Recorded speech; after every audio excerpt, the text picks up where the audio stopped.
오늘은 입양한 모세에 대해서 말씀을 드리면서 은혜를 받고자 합니다. 모세라고 하는 이름은 그 뜻이 말이죠, 물에서 주었다라고 하는 뜻이 있습니다. 모세는 이스라엘 역사에 굉장히 중요한 지도자로서 하나님의 사명을 감당했던 분이에요. 그런데 그의 출생을 보면 물에서 건진받은 사람이다 하는 그 이름의 뜻을 갖고 있는 사람이죠. 모세는 한마디로 입양합니다. 바로의 공주는 그의 이름을 모세라고 지었어요. 물에서 주었다는 것은 다른 사람들도 알만한 입양하라고 하는 사실을 알 수 있게끔 한 것이에요.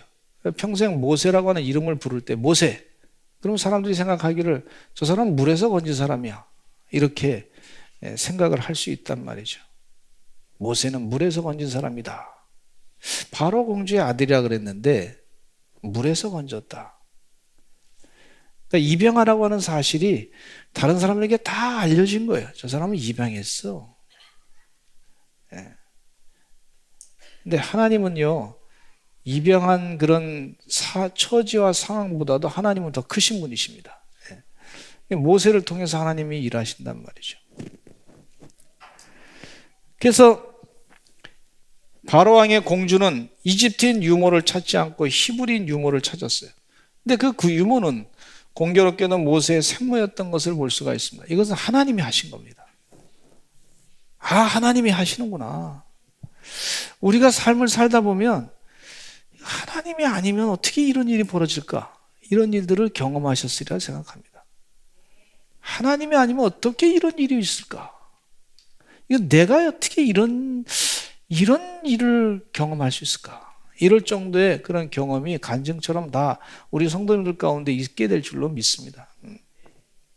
또 이미 그런 경험하신 분도 계시고 있고, 그런 체험을 준비하고 신앙생활 하시는 분도 계시고 있고, 앞으로 삶 가운데 살면서 하나님께서 불확실한 미래가 아니라 하나님이 일하시고 역사하시는 미래로 살아가시는 우리 성도님들에게는 분명히 그런 경험이 있게 될 줄로 믿습니다.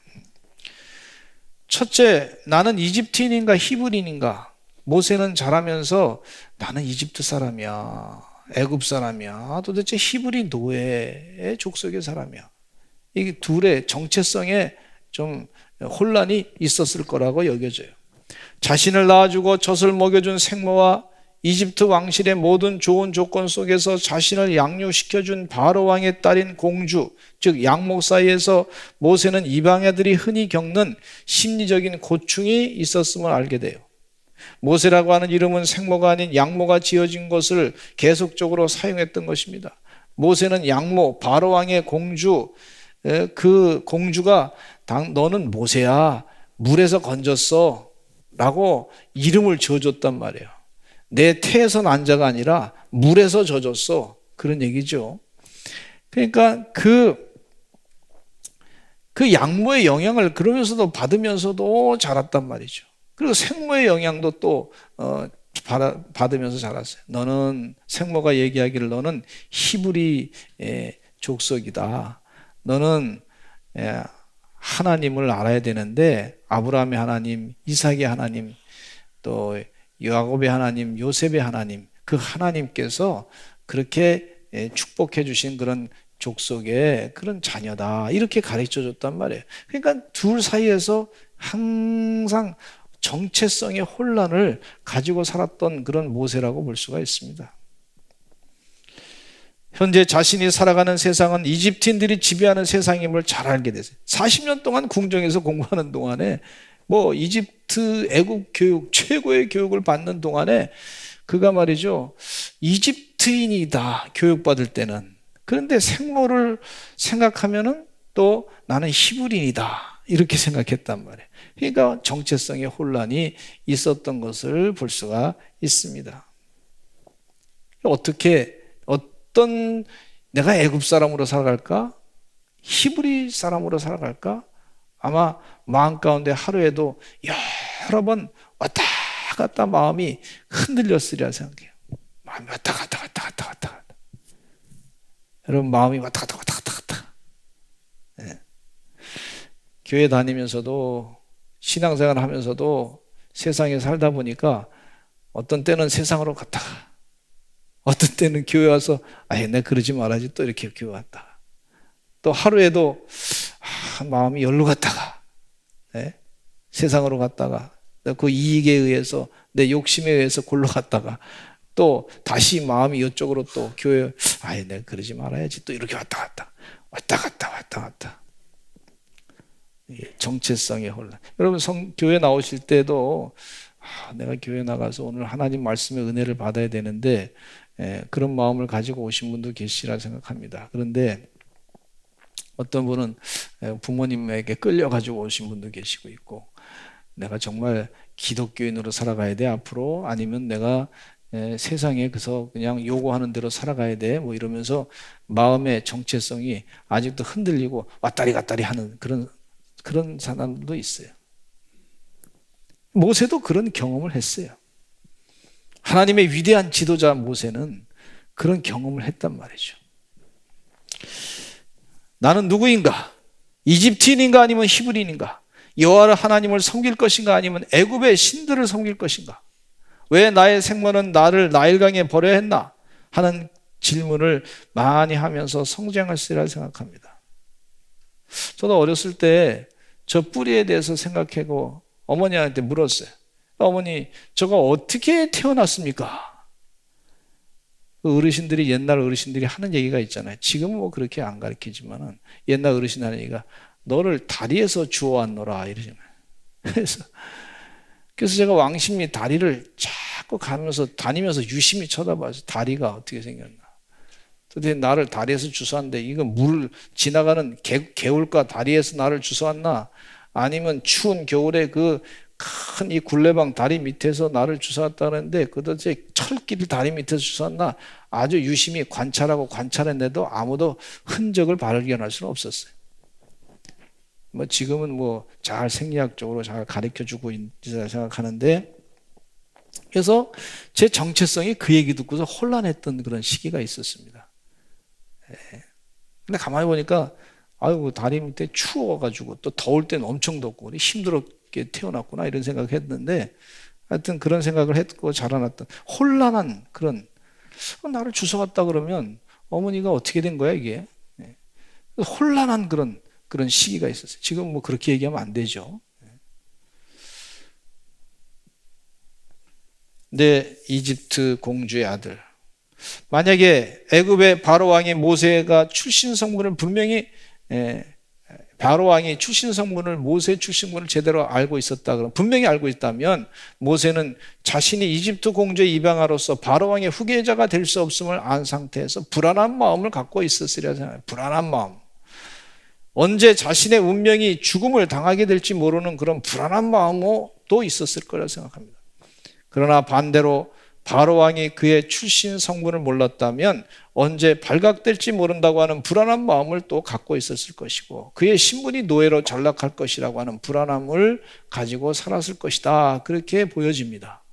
불안한 마음 가운데 우리 교회 다니면서도 마음 가운데 좀 불안한 마음을 가지고 계신 분들이 계세요. 이 가정생활하면서도 이 가정에 내가 불안한 마음을 가질 때가 있어요. 제대로 이렇게 내가 지금 아내 역할을 하고 있나? 내가 남편 역할을 하고 있나? 혹은 정말 이 가정을 어떻게 잘 이끌어 갈까? 불안한 마음 가운데 하루에도 여러 번 마음이 왔다 갔다 할 때가 있어요. 여러분 우리의 불안한 마음보다도 하나님은 더 크신 분이신 줄로 믿습니다. 하나님이 그런 불안 가운데 하나님께서 이스라엘의 지도자로 하나님께서 모세를 키워주신 거죠. 또 건강상의 문제 가운데 내가 정말 이게 제대로 살아갈 수 있을까? 앞으로 남은 인생을 어떻게 살아갈까? 정말 예수님 지금 내가 잘 믿는 거야? 이런 불안한 마음 가운데 왔다 갔다 하는 마음이 하루에도 몇 번 있어요. 그러나 마음 가운데 믿음으로 하나님께서 함께 하시니까 이 불안한 것보다 내가 불안하고 걱정하는 것보다 하나님은 크신 분이시다. 그렇게 결단하며 살아가시기를 간절히 축원합니다. 두 번째, 바로의 공주의 아들이라 칭함을 거절하고 하나님의 백성과 함께 고난받기를 좋아했다 그랬어요. 히브리서 11장에 히브리서 기자는요, 모세가 장성했을 때 모세는 믿음으로 바로의 공주의 아들이라 칭함을 거절했고 도리어 하나님의 백성과 함께 고난받기를 잠시 죄악의 낙을 누리는 것보다 더 좋아했다고 했습니다.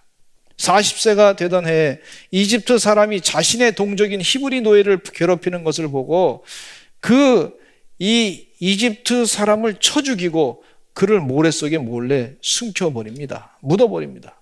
이러한 사실이 발각될까 봐 모세는 미디안 광야로 도망을 쳤어요.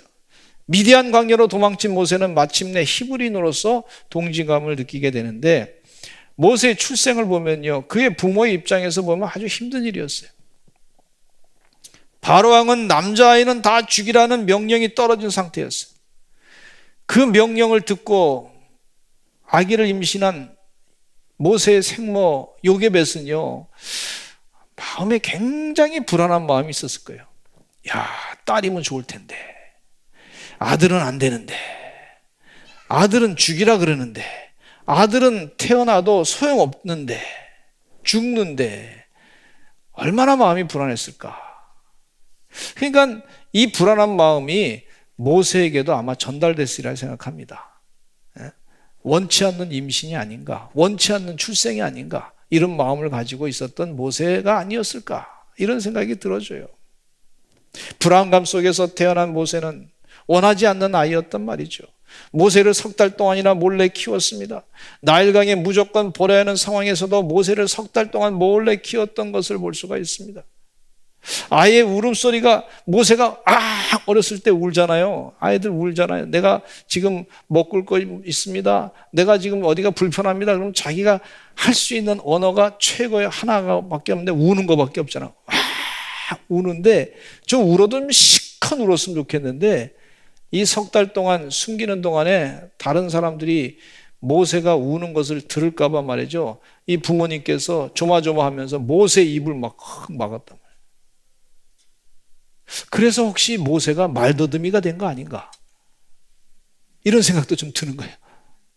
그렇게 생각하는 학자도 좀 있어요. 그러니 이 모세는 원치 않는 출생 아닌가, 나를 원치 않아서. 그러니까 얼마나 사람이 마음이 불안하겠습니까. 말더듬이, 말을 더듬더듬거리고 말을 제대로 못하고 뭔가 이렇게 시원하게, 사람이 태어나면요 잘 사랑해주고 보살펴주고 잘 목욕도 시켜주고 막 울 때도 시원하게 울게 놔두고 말이죠. 그래 횡격막이 확 자라고, 그리고 말도 잘하게 만들고 그렇게 노래도 잘하게 만들고 하는 것이 일반적인 교육 방법인데, 그런 교육을 제대로 못 받았던 3개월 동안, 그 3개월의 시간이 상당히 모세에게 인성 형성의 어떤 면에서는 상당히 중요한 시기라고 볼 수가 있지 않습니까? 어린아이를 키워보신 분들이, 심리학자들 얘기가 다 그렇단 말이죠.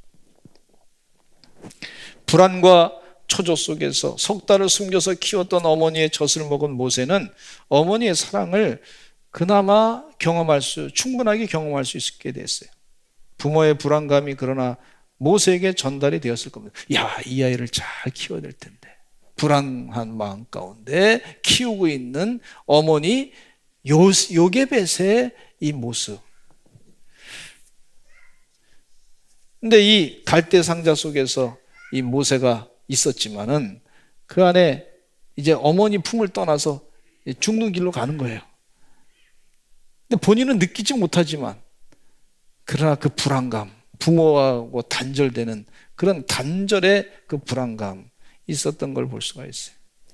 일반적으로 원치 않는 임신과 출생이 아이에게 주는 상처는 참 오랫동안 지속된다고 심리학자들이 말하고 있습니다. 너를 가질 생각이 없었다든지 원하지 않은 아이를 낳았다든지 그러한 이야기는요, 아이로 하여금 나는 필요 없는 존재인가, 그것으로부터 시작해가지고 분노감이, 왜 필요 없는데 왜 나를 낳았어? 그러면서 분노감이 생기기도 하고 우울감이 생기기도 하고 열등의식이 생기기도 하고. 여러분, 하나님의 그 생명은, 하나님이 우리를 태어나게 하시는 것은 하나님께서 목적이 있이 분명히 태어나게 하신 줄로 믿습니다.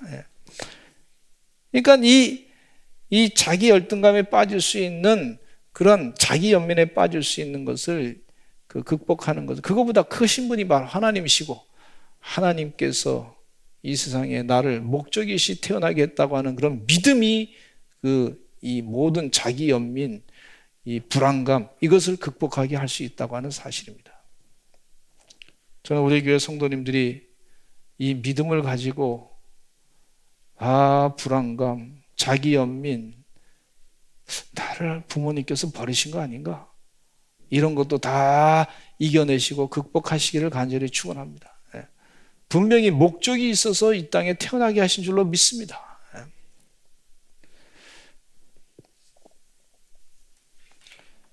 근데 이 불타는 가시나무 떨기, 이 불안감, 그러나 하나님께서 모세를 부르시긴 했지만, 그러나 인간적으로 이 불안감 속에서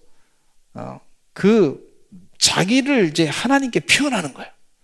그것도 아주 은근한 합리화를 가지고 은근히 하나님의 부르심에 항거하는 그런 모습을 볼 수가 있어요. 하나님께서 불타는 가시나무 떨기에서 모세를 불렀을 때 모세는 자신에 대한 정체성에 대해서 불안한 모습을 그대로 보여주는데 자신에 대한 신뢰감이 없었던 것이에요. 그래서 그렇게 되다 보니까 하나님에 대한 신뢰감까지도 부족했던 걸 볼 수가 있어요. 내가 하나님의 능력을 보지 않고는 하나님의 일을 할 수 없다고 하는 고백을 해요. 결국 하나님의 능력을 하나님께서 모세에게 보여주고 난 뒤에야 하나님의 명령에 순종하는 모세로 이제 성장하게 되는 것을 볼 수가 있어요. 여러분, 우리가 이 땅에 살면서 믿음이 참 중요합니다. 바로의 공주의 아들이라 칭함을 거절하고 내가 하나님의 백성과 함께 있기를 좋아하겠다. 결단한 거예요. 이 믿음의 결단. 우리 교회에 나와서 예배 드리시는 우리 주의 종들, 또 지금 영상으로 예배 드리시는 종들도 믿음의 결단하고 예배를 드리시는 줄로 믿습니다. 지금 세상에서 할 일 많은데 좋은 일 더 많잖아요. 놀고 싶고 막 그냥 그러는데 하여튼 뭐 세상에 뭐 즐길 거 많은데 그런데 결단하고 교회 와서 예배 드리고 또 영상으로 예배 드리는 줄로 믿습니다. 이게 믿음이에요, 믿음. 주님께서 가르쳐 주신 길이 내가 바로 길이요, 진리요, 생명이다. 참 이 세상 살면서 이 코로나 때문에 불안감을 많이 느끼고 있어요, 지금. 그런데 그럼에도 불구하고 내가 믿음을 가지고 여기서 예배 드립니다. 이게 믿음이에요. 불안감을 이길 수 있는 믿음을 모세가 가졌듯이 마찬가지로 우리 성도님들도 그 믿음을 가지고 사시기를 간절히 축원합니다. 히브리 노예로 살아간다는 것이 얼마나 힘든 일인지 모세는 정확하게 알고 있었어요. 모세는요 40년 동안 궁중 생활하면서 히브리 노예들이 고생하는 데 가서 구경했단 말이죠. 애굽 사람들로부터 매를 맞는 것까지 다 봤단 말이에요. 히브리 노예로 살아간 애굽의 궁정에서 삶이 얼마나 정말 세상적으로 삐까번쩍한 생활인지 알고 있었고 히브리 노예로 살아간다는 게 얼마나 힘든 일인지 알고 있었어요. 그런데 그 결단하기를 내가 히브리 노예로 고난받는 것을 내가 선택하겠다 결단한 것을 볼 수가 있어요. 그게 믿음으로 선택한 거예요. 할렐루야. 예. 여러분 믿음으로 승리하시기를 간절히 축원합니다. 예. 세 번째 모세는요 정의감이 있었어요. 의로운 분노가 있었던 걸 볼 수가 있습니다. 모세의 삶은 40년은 궁정에서 살았습니다. 40년은 미디안 광야에서 40년은 출애굽을 인도하면서 광야에서 이스라엘 백성들을 이끄는 40년의 생활을 지나면서 결국 120년의 생활을 살았던 걸 볼 수가 있어요. 모세가 애굽의 궁정 생활을 마치고 미디안 광야 40년 생활을 시작하는 때는 자신의 동족인 히브리 노예를 억압하는 이집트인을 쳐 죽인 일이죠. 그거 못 보는 거죠. 불의를 못 보는 거예요. 아주 정의감에 불탔던 사람이에요. 히브리의 형제들끼리 또 그 다음날 가봤더니 또 싸우는 걸 보는 거예요.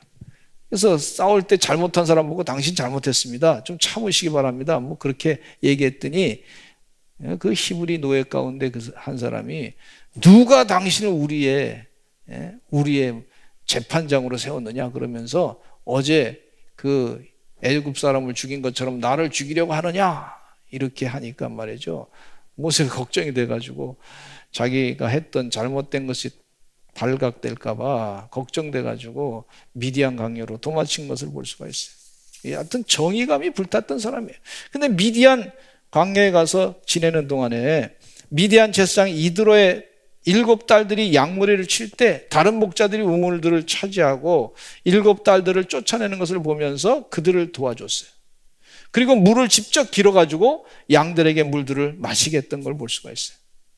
잘못된 것은 못 보는 거예요. 아주 정의감이 불탔던, 의로운 분노가 있었던, 그런 의분이 있었던 사람이었어요. 그리고 모세는 하나님께서 이스라엘 백성들을 징벌하시려고 할 때 모세는 그들을 사하여 주옵소서라고 기도하시고, 그렇지 않으면 원하건대 주의 기록하신 책에서 내 이름을 지워버려 주옵소서라고 기도한 것을 보면 정의감의 출발은 이스라엘 백성들을 사랑하는 마음에서부터 시작된 것임을 볼 수가 있습니다. 모세는 그 정의감이 불타는 의분이 있었던데 이스라엘 백성들을 굉장히 히브리 백성들을 사랑했던 내 동족이라고 생각하고 그렇게 정의감에 불탔던 걸 볼 수가 있어요. 근데 이러한 마음이 사도 바울도 있었던 걸 볼 수가 있는데 자신의 동족을 위해서 자신의 희생을 마다하지 않는 성격이 바로 사도 바울의 성격이었어요. 로마서 9장 1절과 3절 한번 읽어보겠습니다. 시작.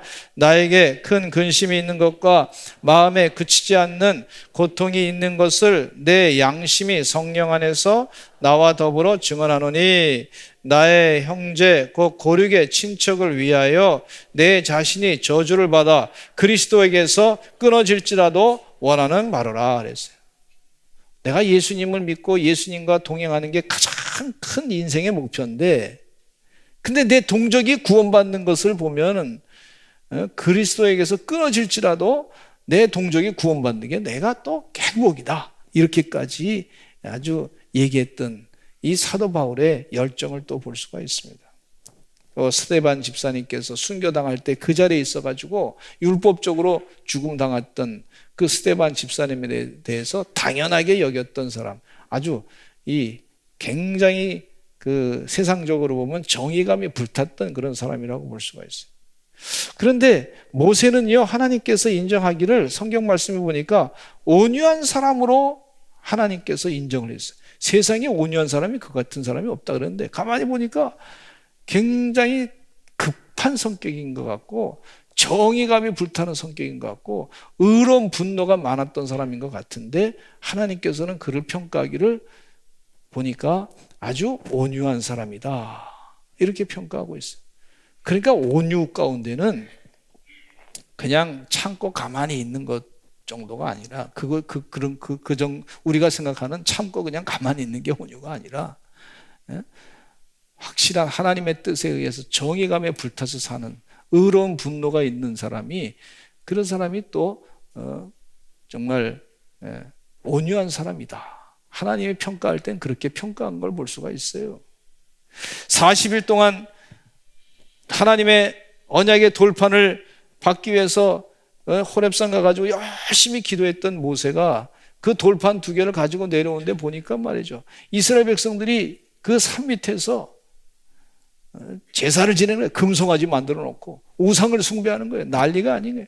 그러니까 모세가 화가 나가지고요, 그 돌판을 금송아지에 집어 던져가지고 금송아지가 다 깨지게 만들어서 그거를 아주 그냥 가루로 내가지고 그 금 가루를 가지고 이스라엘 백성들이 다 마시게 했던 걸 볼 수가 있어요. 얼마나 화가 나셨습니까? 근데 하나님께서는 그를 표현하기를 온유한 사람이다, 그렇게 표현한 걸 볼 수가 있어요. 아, 이게 거룩한 의분이 있었던 사람인데 하나님 보실 때는 영적으로 온유한 사람으로 평가했던 걸 볼 수가 있어요. 뭐 그렇다고 해서 시시때때로 기회가 있을 때마다 괜히 화를 낸 사람은 아니죠. 분명 하나님의 뜻에 의해서 그렇게 주의를 감당했던 그런 분이에요. 근데 모세가요, 이 약점 가운데 이스라엘 백성들이 하도 완악하고 못된 짓 하니까 하나님께서 이 반석을 치라 그랬을 때, 물을 내게 하기 위해서 반석을 치라 그랬을 때 그냥 치라 그랬는데 그냥 화가 나가지고 그 자기 지팡이를 가지고 2번이나 그냥 팍 쳤단 말이죠. 감정을 섞어가지고. 그래서 그것 때문에 가나안 땅에 못 들어가게 된 아쉬움이 있지만 그러나 정의감에 불탔던 그런 분이에요. 근데 이 네 번째 오늘 모세의 성격을 좀 가만히 분석해 보면 주여 보낼 만한 자를 보내소서 그렇게 얘기합니다. 출애굽기 4장 13절에 이 나이가 80세 때 지금 이런 얘기를 하는 거예요. 주여 보낼 만한 자를 보내소서. 모세는 자신의 삶이 나약한 사람이라고 하는 것을 깨닫게 됐어요. 애굽의 궁정에서 살 때는 그래도 스펙이 좋아가지고 자신을 도와주던 하인이 많이 있었습니다. 자신의 힘의 근원은 애굽 왕 바로에게서 나오는 것이었습니다. 그러나 미디안 광야로 도망쳤을 때는 자신의 힘의 근원이었던 스펙, 애굽의 그 왕자라고 하는 스펙이 이제 자기에게는 없어졌어요. 그래서 더 이상 그 자기가 힘이 없어가지고 이제 지금 미디안 광야에서 사는 동안에 얹혀 사는 거죠. 처갓집에 얹혀 사는 거예요. 그 양떼를 칠 때에도 자기 양떼가 아니라 제사장 이드로의 양떼예요. 자기 양떼는 하나도 없었어요. 처갓집에서 지금 얹혀 사는 그런 모습. 그것도 40년 동안 세상이 안 바뀌고 변화되지 않는 그런 모습 가운데 그냥 그렇게 사는 거예요. 그러니까 완전히 기가 다 꺾여 있는 상태란 말이죠. 그런 기가 꺾여 있는 상태에서 모세가 하나님의 부름을 받았을 때 자기 합리화를 통해 가지고 못합니다. 모태 신앙의 원조를 여기서 볼 수가 있어요. 모태 신앙. 아주 은근히 합리화를 통해 가지고 하나님의 일을 못하겠다고 얘기하는 걸 볼 수가 있어요. 출애굽기 3장 11절에 하나님께서 모세에게 명령하기를 내 백성을 건져내라 그랬단 말이에요. 그랬더니 모세가 이렇게 얘기합니다. 같이 읽어보겠습니다. 시작. 내가 누구에게 바로에게 가며 이스라엘 자손을 애굽에서 인도하여 내리까? 하나님, 저는 애굽 사람입니까? 히브리 사람입니까? 하나님, 저는 지금 미디안 광야에 와가지고 지금 광야 생활하고 있는데 이드로의 양떼를 치고 있는데 제 재산도 아무것도 없습니다. 야곱은 그래도 자기 재산을 좀 챙겨가지고 그렇게 살았지만은 그러나 저는 아무것도 없습니다. 지금 제가 누굽니까 도대체? 80세에 하나님께 지금 묻는 거예요. 내가 누구이간데 저는 히브리 사람의 정체성도 지금 다 사라졌고 애굽 사람의 정체성도 사라졌고 그리고 저는 무슨 내가 재산이 있는 것도 아니고 내 정체성도 지금 나도 잘 모르는데 내가 누굽니까? 도대체 하나님의 일을 어떻게 감당합니까? 이렇게 합리화시키면서 자기를 변명하면서 하나님에 대한 은근한 항거의 모습을 항명의 모습을 볼 수가 있어요. 출애굽기 3장 13절에 또 이렇게 얘기합니다. 같이 읽어보겠습니다. 시작. 내가 이스라엘 자손에게 가서 이르기를 너희의 조상의 하나님이 나를 너희에게 보내셨다 하면 그들이 내게 묻기를 그의 이름이 무엇이냐 하리니 내가 무엇이라고 그들에게 말하리까? 하나님에 대해서 지금 말씀을 지금 하나님 명령 내리시는데 제가 직접 하나님을 경험한 게 없잖아요. 지금요. 하나님. 아니 다른 하나님께서 아브라함은 경험하셨고 또 이삭은 경험했고 또 야곱도 경험했고 요셉도 하나님에 대한 경험이 있는데 하나님 제가 직접 경험한 거 없지 않습니까? 하나님 제가 히브리 사람을 도와주기 위해서 애굽 사람을 쳤을 때 분노가 나가지고 의분이 나서 그렇게 했을 때 미디안 광야로 도망칠 때 하나님 나를 좀 도와주셨으면 좋았을 텐데 난 힘들었습니다. 하나님. 이런 얘기예요. 나 그때 너무 힘들었습니다. 왜 그때 하나님 도와주지 않습니까? 바로 그 순간에 하나님 나를 좀 도와주시죠. 아주 저변에 깔린 그런 하나님에 대한 이 신뢰감이 떨어졌을 때 지금 하는 얘기예요.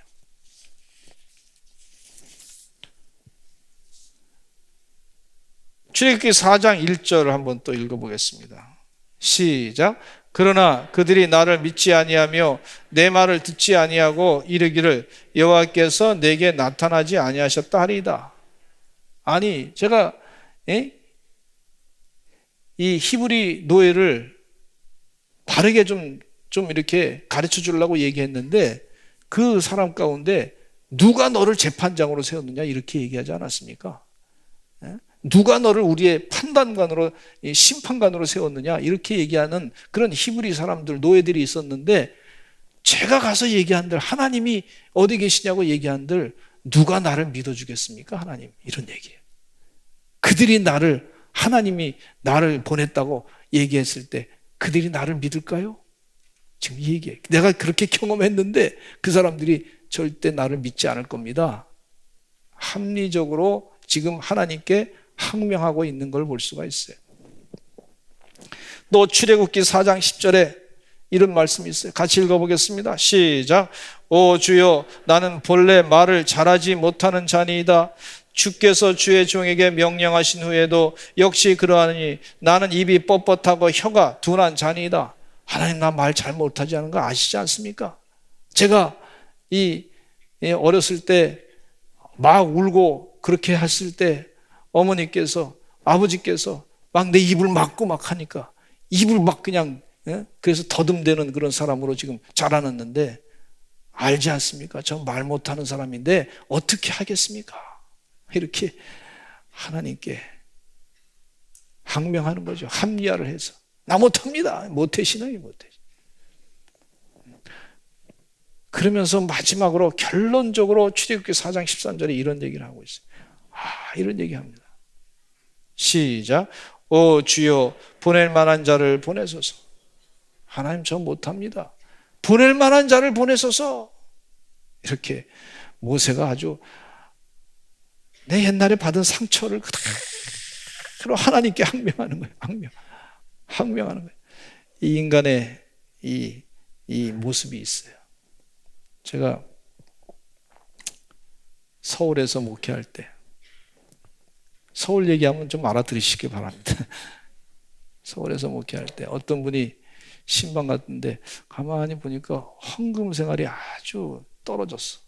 물어봤어요. 했더니 뭐 요즘에 사업이 잘 안 됐습니다. 뭐 별 얘기 쭉 얘기하시더라고. 가만히 들어보니까 이분이 벌써 마음에 하나님에 대한 신뢰감이 떨어졌어. 믿음이 떨어졌어. 근데 왜 그런가 했더니 목사님의 목회자에 대한 그 전에 자기가 생각했던 목사님에 대한 그 목사님의 생각과 상과 조금 달라지고 변해졌어. 그러니까 시험 들어가지고 이제 빙빙 말을 돌리는 거야. 이렇게 돌리고 빙빙 돌리는 거야. 근데 그 부분을 가지고 확 제가 얘기할 수도 없고 그러시냐고. 기도 많이 하시고 다시 신앙생활 잘 하시기 바랍니다. 그러고 말았는데 사람들이 저에게도 그런 게 있더라고요. 은근히 나를 합리화시키면서 항거하는 거 있잖아요. 근데 가만히 보니까 이 심리학자들이 얘기가 이런 게 있어요. 사람이 겉은 많이 커가지고 자랐는데 속은, 마음은 아직도 어린아이가 있대. 근데 몸은 자랐는데 속은 어린아이가 그냥 있으니까 이게 이상하게 된다는 거예요.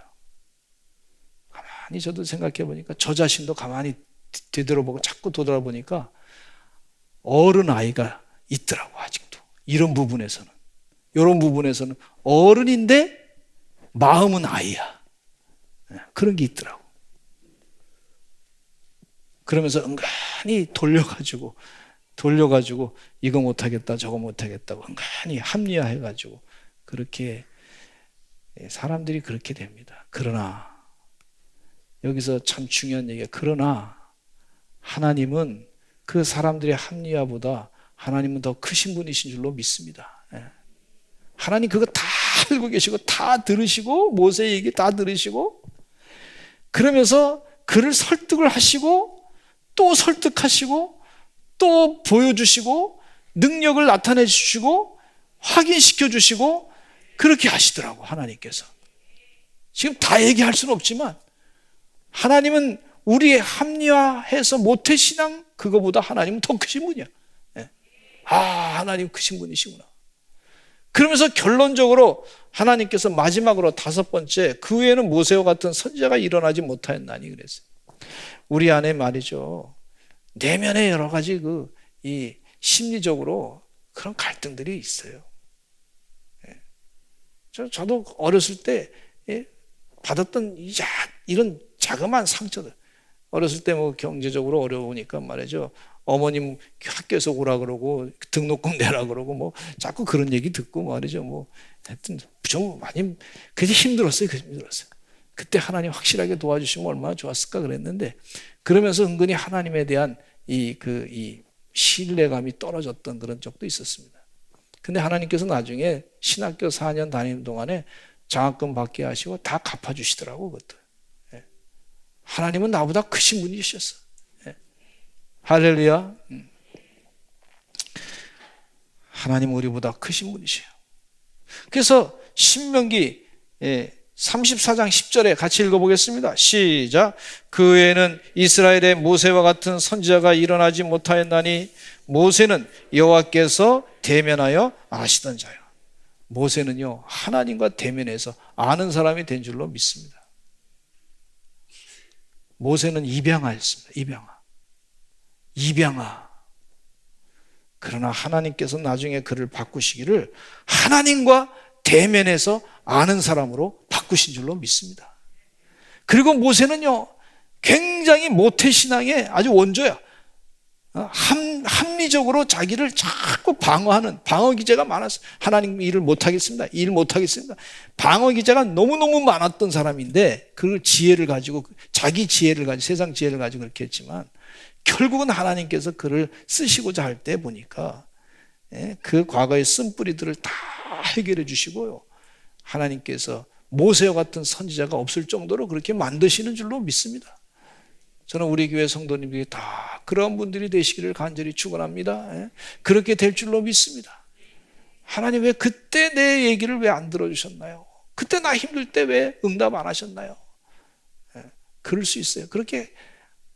그런데 그것을 빨리 해결하시기를 간절히 축원합니다. 모세도 그런 경험을 했어요. 그러나 하나님 은혜 가운데 하나님은 우리보다 더 크신 분이시고 더 역사하시는 분이신 줄로 믿습니다. 다 같이 통성으로 기도하겠습니다. 하나님 도와주시어서 하나님 뜻대로 결단하며 믿음의 결단으로 살게 해 주시옵소서. 불안감 가운데, 흔들리는 마음 가운데 여러 가지 갈등이 있지만 주여 믿음으로 다 이겨내게 하여 주시옵소서. 주여 한번 외치고 기도하겠습니다. 주여